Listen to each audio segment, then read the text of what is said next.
Bonjour à tous, bienvenue dans Morning Echo du lundi 25 novembre 2019. La photo du jour, eh bien, ce sont les scènes de liesse à Hong Kong, puisque selon toutes les ressemblances, le parti pro-démocratie et anti-violence a remporté les élections locales avec 278 sièges sur 452 et surtout, eh bien, finalement, énormément de personnes qui ont voté, 2,9 millions. Cela va donc normalement orienter le gouvernement chinois à plus de calme donc dans la cité donc de Hong Kong, dans un contexte, vous voyez, où les marchés actions ont légèrement progressé. Vendredi, ce matin, c'était encore la hausse sur le Nikkei. Et d'ailleurs, si l'on regarde le marché de Hong Kong, on voit que ce matin, la hausse est assez significative, 1,8% de hausse pour le moment. Et surtout, c'est un marché qui est en retard par rapport aux autres, puisque l'économie de Hong Kong était quand même en difficulté depuis des semaines. Alors avec ces élections, est-ce que ça va s'aplanir? Est-ce que ça va permettre donc au marché de Hong Kong de reprendre de l'élan? C'est un enjeu intéressant à regarder dans les prochaines semaines. Enjeu aussi, puisque donc Boris Johnson a publié son fameux manifesto pour encore augmenter son avance dans les sondages. Alors c'est finalement une vision à long terme, à 10 ans, sur donc le Royaume-Uni pour l'après-Brexit, 59 pages qui décrivent de nombreuses mesures économiques, mais aussi les relations avec les grands blocs commerciaux. Et vraisemblablement, ça va permettre encore à Boris Johnson d'augmenter son avance, qui est déjà assez confortable dans les sondages, pour remporter cette élection. Et là aussi, sur le marché britannique, après cette élection donc, du 12 décembre, je vous le rappelle, eh ben, il y aura peut-être une opportunité à saisir pour acheter les grandes actions britanniques et jouer cet élan post-Brexit.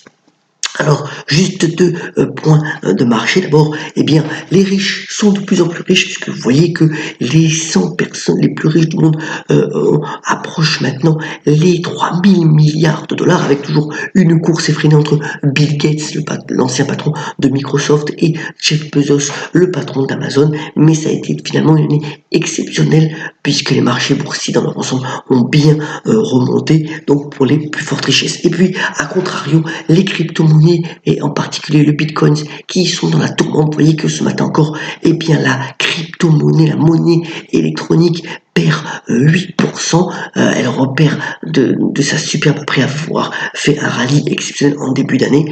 Eh bien, pour le moment, il y a un désintérêt complet pour ces crypto-monnaies, avec finalement peut-être une possible résolution des problèmes commerciaux entre les États-Unis et la Chine, puisque on a appris ce week-end que la Chine allait infliger des amendes à toute entreprise qui volerait de la propriété intellectuelle. C'est un pas en avant pour que finalement on ait un trade deal dans les prochaines semaines entre Donald Trump et le président chinois. Alors, focus aussi aujourd'hui sur l'économie allemande, puisqu'on a un indice important, ce qu'on appelle l'IFO, qui va sortir donc ce matin. Alors, on l'attend au moins en stabilisation, voire en légère hausse, après que l'Allemagne a finalement publié une croissance en légère hausse pour le troisième trimestre, 0,1%. La première économie de la zone euro est attendue donc avec une stabilisation et une phase de redémarrage au niveau de l'industrie. On verra si c'est confirmé par l'IFO tout à l'heure, donc à 10h.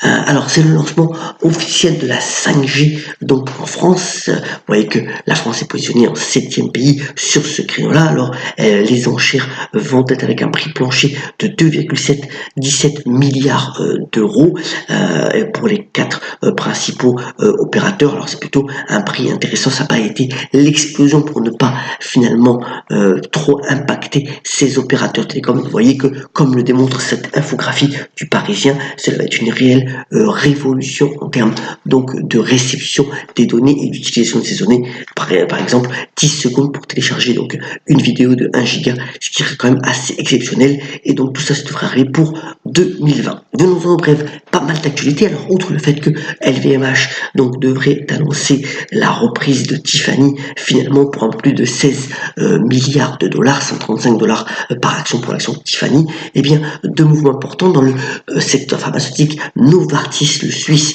qui continue ses emplettes bien ciblées. Cette fois-ci, ça va être donc une société qui s'appelle Medicines.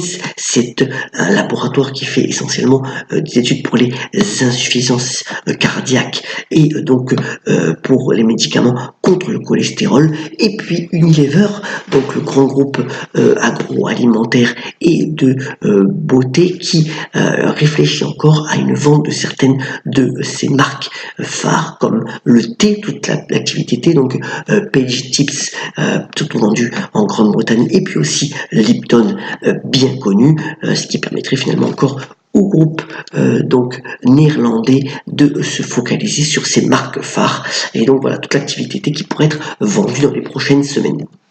Alors, on aura deux résultats aujourd'hui. D'abord, dans le secteur de la cybersécurité, et là, vous voyez ce graphique démontré par les Échos ce matin, le fait qu'il y a de plus en plus de menaces au niveau de la cybersécurité. Plus le monde devient numérique et plus il y a des menaces, les attaques sont véritablement de plus en plus en hausse. Et donc, on aura les résultats de Palo Alto, qui est un des leaders dans la cybersécurité. Vous voyez que eh bien, le cours de bourse de cette entreprise a déjà bien monté, elle a doublé en 5 ans. On verra si les perspectives sont à la hauteur, vous voyez, de toutes ces menaces autour de la cybersécurité. Et puis, plus dans les cosmétiques, on aura ce matin donc les résultats de l'Occitane en Provence. Alors, c'est une action qui cote d'ailleurs à la bourse de Hong Kong. Beau succès donc pour cette marque française, même si le cours de bourse est quand même plutôt stable depuis des années. Mais vous voyez que récemment, les ventes ont surpris par le haut et on verra si les résultats financiers le démontrent. Pour lancer l'optimisme puisque l'action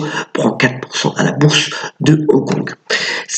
Vraiment, c'est un homme d'affaires au-delà d'être un des plus grands tennisman de tous les temps, puisque Roger Federer pense déjà à l'après-tennis. Il donc devient l'ambassadeur d'une des marques phares en Suisse de basket. C'est un nouveau fabricant qui arrive depuis 9 ans, c'est la marque On. Et Roger Federer va donc devenir l'un de ses ambassadeurs phares pour promouvoir cette marque à travers le monde et lui donner une vision beaucoup plus internationale, alors que déjà il était un des sportifs les mieux payés de la planète. Et bien le voilà déjà qui pense à la suite et donc bravo à lui.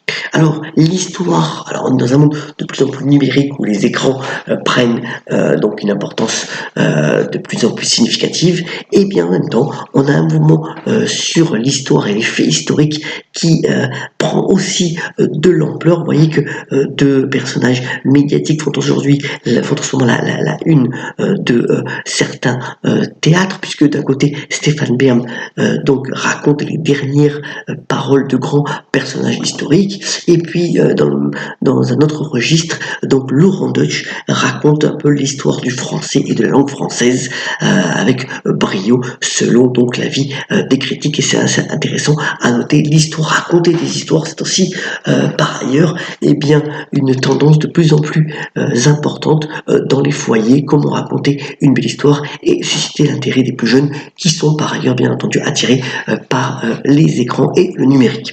Terminons ce Morning Echo en vous souhaitant une bonne semaine. C'est une semaine bien entendu particulière puisqu'il y aura le Thanksgiving, la fameuse fête à la dinde aux États-Unis. Donc les marchés américains seront fermés jeudi et une partie de vendredi. Et en vous souhaitant donc une bonne semaine, terminons sur Morning Echo avec la citation du jour. Elle nous vient du philosophe Baruch Spinoza qui a notamment déclaré: la satisfaction intérieure est en vérité ce que nous pouvons espérer de plus grand. Très bonne journée et on la pêche, et comme d'habitude soyons solidaires et à demain pour le Morning Echo. Excellente journée à tous.